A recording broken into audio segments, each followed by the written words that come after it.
Vamos falar sobre as 4 maneiras de acelerar o crescimento muscular. Agora, você tem cerca de 650 músculos no corpo, e estou falando principalmente dos músculos esqueléticos, não dos outros músculos. Mas a finalidade do músculo é criar movimento, ajudar na postura, ajudar até no seu metabolismo. Se você não tem massa muscular suficiente, digamos que esteja envelhecendo e perca músculo, você também perde o metabolismo. Então, você tem muitas mitocôndrias que ajudam a queimar gordura no músculo. E o músculo também ajuda a bombear o sistema linfático. E, portanto, se você não se move muito, não vai bombear a linfa pelo corpo. Agora, existem 2 maneiras nada surpreendentes de aumentar o crescimento muscular. Você já sabe disso. Exercício de alta intensidade e consumo de proteína. Você não vai ganhar músculos com um hambúrguer vegano, ok? Ou um hambúrguer à base de plantas, isso não vai acontecer. Você precisa da melhor fonte de proteína. E essa seria a proteína animal. Bife e ovos estão no topo da lista. Agora, de quanta proteína você precisa fica entre 0,8 e 1,5 grama de proteína por quilo de peso. Agora, o que quero dizer com quilo de peso? Estou falando do seu quilo de peso corporal magro. Então, se você é uma pessoa bem grande e tem muita gordura, você precisa fazer esse cálculo com base na sua massa corporal magra, e vou colocar um link abaixo para ajudá-lo a descobrir esse cálculo. Agora, se você não usa quilogramas e prefere libras, há uma fórmula diferente para isso. Vou colocar isso abaixo. Quando falamos de gramas de proteína, não estamos falando do peso real de um bife, por exemplo. Estamos falando da proteína naquele bife. Digamos, por exemplo, se falarmos em libras, certo? E você pesa cerca de 185 libras, e essa é a sua massa corporal magra, isso daria cerca de 84 quilogramas, certo? Se fizermos o cálculo em 0,8 grama, eu apenas multiplicaria por 84, e isso dá 67 gramas. E então, se olharmos para a faixa alta, 1,5 grama, e fizermos esse cálculo, estamos falando entre 67 gramas de proteína e 126 gramas de proteína.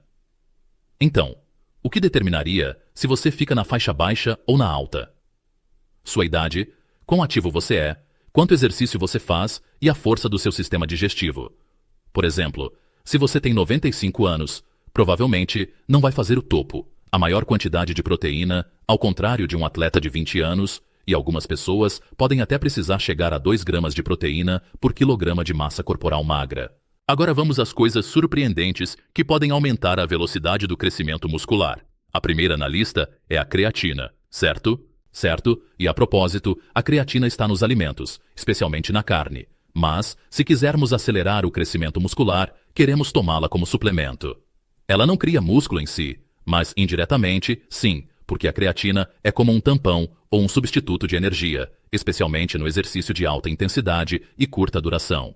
Mesmo antes de a glicose ser produzida, você usa um tipo de creatina, e isso é usado como energia para permitir que você recicle ou recupere esse ATP. E o que é único nisso é que quando você treina com alta intensidade e curta duração, é isso que aumenta o crescimento muscular, e a creatina permite que você faça isso. Se você não tiver creatina suficiente, não terá energia para treinar desse jeito, número 1. E a energia que abastece o sistema realmente pode ajudá-lo a desenvolver esse músculo. Ela permite que você faça mais trabalho. Digo, se você vai treinar e construir músculos e está cansado e sem energia, provavelmente não vai acontecer.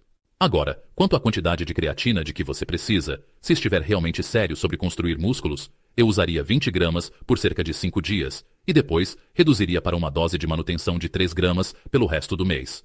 E então, você ciclaria para uma quantidade maior, 20 gramas por 5 dias, e depois voltaria para sua menor quantidade de manutenção. Número 2. Terapia com frio. Agora, você pode fazer banhos frios, imersão em água fria, crioterapia. Há muitas versões diferentes disso.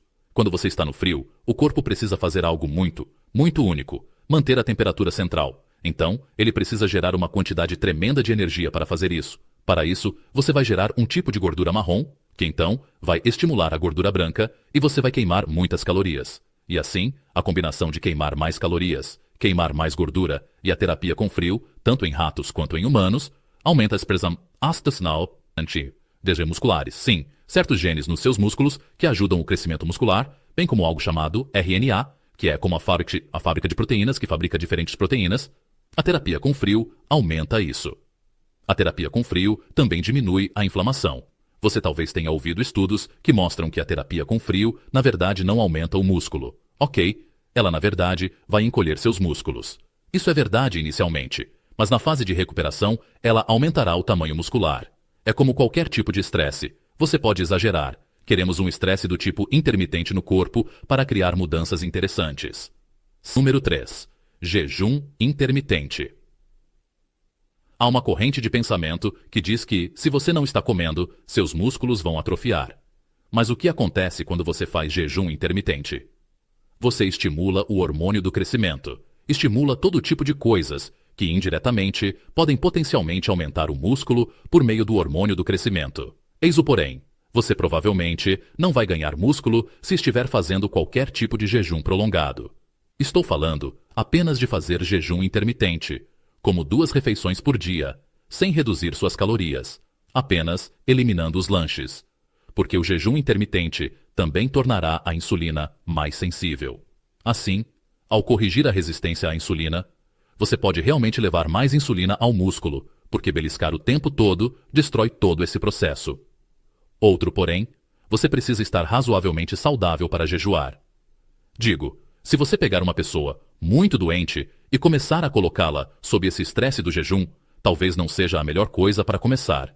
Estou falando de uma pessoa que não é enfermiça, que tem uma saúde razoável e que consegue fazer isso corretamente e também combinar, ao mesmo tempo, com o exercício, porque tem energia para tal. Número 4. Arginina, que pode ajudar significativamente a aumentar o hormônio do crescimento, inibindo outro hormônio chamado somatostatina. Assim, a arginina meio que tira o freio do hormônio do crescimento. Já deram a crianças um pouco mais baixas do que deveriam ser cerca de 2,2 gramas de arginina e observaram que elas realmente cresceram mais. Mas a arginina é outra forma surpreendente de potencializar o crescimento muscular. O que você deve fazer é tomar quantidades um pouco maiores, entre 3 e 6 gramas por dia, com o estômago vazio, e acho que o melhor horário para tomar é cerca de 30 minutos antes do treino. Agora, se você ainda não viu meu outro vídeo poderoso para crescer músculos, eu o coloquei bem aqui. Confira.